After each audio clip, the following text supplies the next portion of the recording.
Okay, moving deeper into this training device, the suspended lever, the cuerdas. Let's talk for a minute in all of the different states that I'm talking about, and I will talk about. I like to thrust a lot. Now, thrusting is a really important skill set for you to learn. Just from a gruesomely anatomical standpoint, I'm more likely to be lethal with a thrust than I am with a cut. And so I can end the fight sooner. But I also have to survive the fight. Now, what I mean by that is, fencers learn very quickly that they have a lot of mutual touches with their training partners or with their sparring partners. I'll hit him and he'll hit me at the same time. Well, maybe in boxing, even then I don't like it, but maybe in boxing I might trade if I think my opponent's not hitting that hard and I'm hitting back, and maybe in kicking. But with a weapon, especially if it's got a sharp point or a sharp edge, you can't trade. That's a foolish way of training. That's why fencing has a right-of-way convention, which I talk about in another video. So I don't want to have this thing swinging through space or spinning through space and stand in a place that's endangered by its movement while thrusting. I'm not doing anything to protect myself. I'm living or dying by my thrust. More often than not dying when you first start out, because when you first start out, your accuracy will be horrible with the thrust. So the upshot of all this is only thrust when you're safe. If it's going this way, as I already mentioned in the last video, I sway. I sway to stay safe, create a safe platform, and then I work on thrusting. Now, if it's spinning but not traveling through space very much, I make sure that I'm outside of its arc, whatever that arc is. And I can stay out here, and I can look for thrusting targets from outside the arc and still be safe. But I don't want to try to be, Mr. Accuracy and stay in a threatened position and live or die by the thrust. That's foolish. So safety first, as in so many things. Only thrust when you're safe. As you get better at your movement, you'll be safe in more places than you were when you started. That's the training effect that we're looking for. Now, when it's spinning but not traveling very much through space, it can spin in all three dimensions. The most common direction it's going to spin is horizontally. That's more or less horizontal, and that's very common.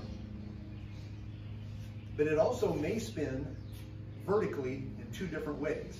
More than two, but two different extremes. One extreme is it's spinning vertically while I'm on the plane of threat, meaning that here it is pointing at me, and it's spinning vertically like that. First thing I want to do is get off the plane before I do anything else.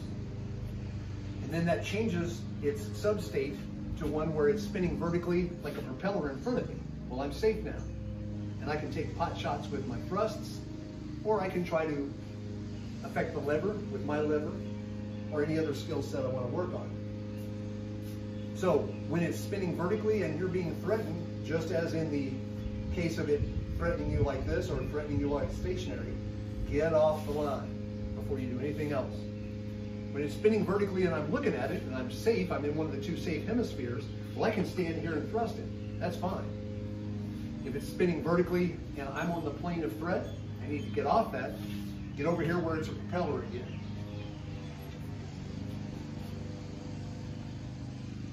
When it's spinning horizontally,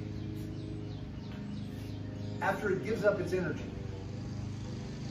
and it starts spinning horizontally a little slower, then I can step inside of its arc and work. I can shield.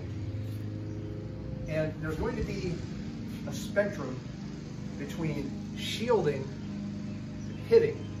Sometimes you'll do something that's a little of both. I can hit it, shield myself, and sometimes you'll do something and you're not sure whether you were protecting yourself or hitting, and over time it doesn't matter as long as you prioritize the protection of yourself over the hitting. Generally, my favorite shield, well, let me rephrase this.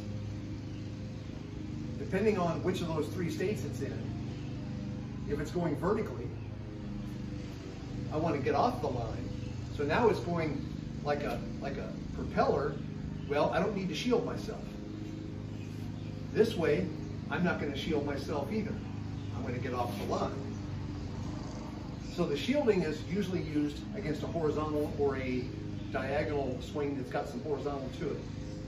Now, I purposely get inside its arc or remain inside its arc, shield like this. Now, I need to be ready. If my shield gives it a little more kinetic energy than I was expecting or than I think is safe, I have to be immediately ready to double hit and go to the other end of the spinning lever. So if I hit this one or shield it with too much intensity, immediately the other lever's coming at me and I need to know that. Now I can handle this in different ways. I can have a lever in my other hand. So if I shield it with that one, I can pop up, be ready right away. I can be fast on the draw with a single lever. When I'm shielding, I can shield with reverse grip. I don't have to shield necessarily with standard grip. There's a lot of ways you can play with this. When it's spinning in place is not a good time to try to trap the lever if it's spinning with any intensity. Not a good time to try to trap it. Strangely, while it's spinning in place, if I'm outside the arc, I can thrust it safely. That's kind of fun.